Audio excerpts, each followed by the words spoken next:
Kalian pernah kepikiran nggak sih? Bisa nggak ya cinta itu dihitung pakai rumus?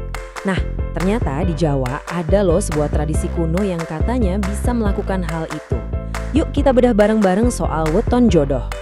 Nah, ini dia pertanyaannya. Mungkin kita semua pernah mikirin ini kan? Sesuatu yang rasanya personal banget, misterius kayak cinta. Masa sih bisa dipecahin pakai angka? Beneran nggak ya? Dan percaya atau enggak, ada satu tradisi Jawa yang umurnya sudah berabad-abad. Dan jawabannya, iya bisa. Ini bukan tradisi kemarin sore loh, tapi sebuah kearifan lokal yang sudah diwariskan turun-temurun. Oke, jadi apa sih sebenarnya weton jodoh itu? Dan gimana coba cara kerjanya? Kita mulai dari yang paling dasar ya.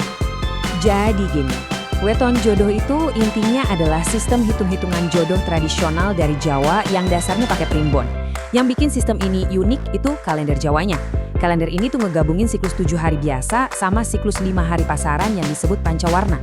Nah, kombinasi inilah yang jadi kuncinya buat ngeramal nasib seseorang, termasuk ya itu tadi, soal asmara. Nah, ini bagian yang paling serunya nih. Gimana sih cara ngitungnya? Semuanya itu berpusat pada satu sistem yang namanya neptu. Caranya tuh sebenarnya simple banget, cuma ada 5 langkah.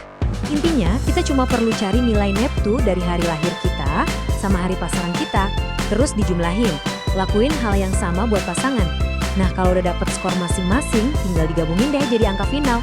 Yuk kita lihat gimana cara kerjanya. Oke, pertama ya, setiap hari dari Minggu sampai Sabtu itu punya nilai neptunya sendiri-sendiri, unik loh. Misalnya, kalau kamu lahir hari Minggu, nilainya 5. Kalau Senin, nilainya 4. Nah, yang paling tinggi itu hari Sabtu, nilainya 9.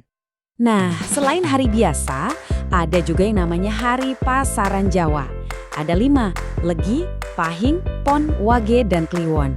Ini juga masing-masing punya angkanya sendiri. Misalnya nih, Wage itu nilainya 4, tapi Kliwon yang paling tinggi, nilainya 8. Biar gampang, kita pakai contoh aja ya. Misalkan ada seorang pria lahirnya di hari Senin Wage. Kita lihat tabel tadi, Senin itu kan nilainya 4, terus Wage juga 4. Jadi tinggal dijumlahin aja, 4 tambah 4 dapat deh skornya 8. Terus pasangannya nih, lahir di hari Rabu Pon. Kalau kita cek, Rabu itu nilainya 7, dan Pon juga 7. Berarti skor si wanita ini 7 tambah 7 sama dengan 14. Nah, langkah terakhirnya gampang banget.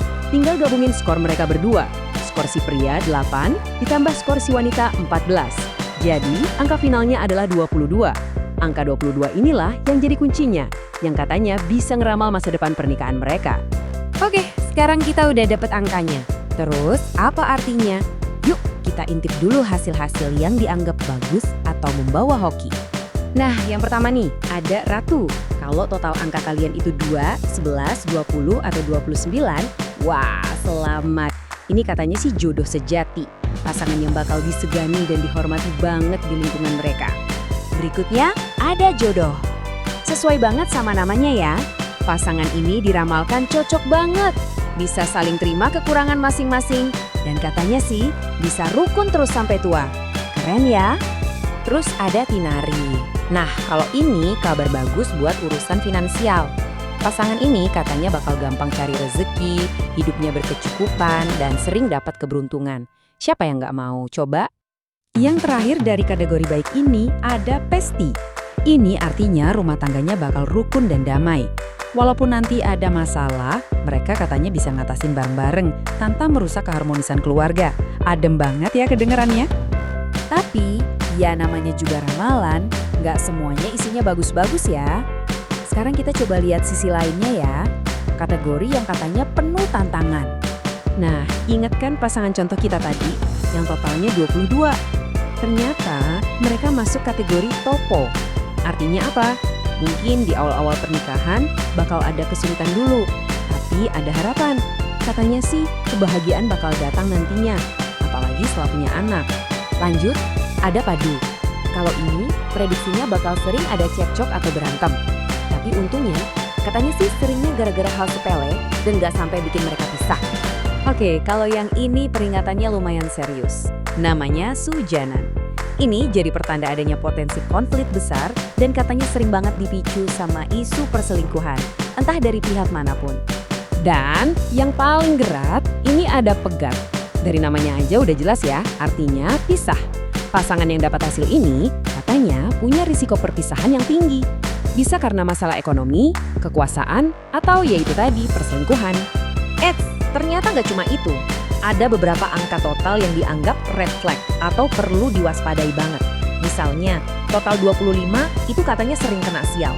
Angka 33 ada potensi orang ketiga. Terus ada angka 26 yang disebut satrio wirang. Artinya bisa menanggung malu di masyarakat karena ulah sendiri. Wah, macam-macam ya. Oke, setelah kita lihat semua ramalan ini, dari yang bagus sampai yang serem, terus gimana dong kita harus nanggepinnya di zaman sekarang? Apa ini artinya takdir kita udah ditulis dan nggak bisa diubah? Nah, ternyata pada akhirnya bahkan dalam tradisi weton ini sendiri, perhitungan itu cuma dianggap sebagai panduan, bukan aturan yang laku. Kunci utamanya ia tetap balik lagi ke kita. Komitmen, saling ngerti, komunikasi, dan kerja keras bareng-bareng. Itulah yang benar-benar bikin hubungan awet.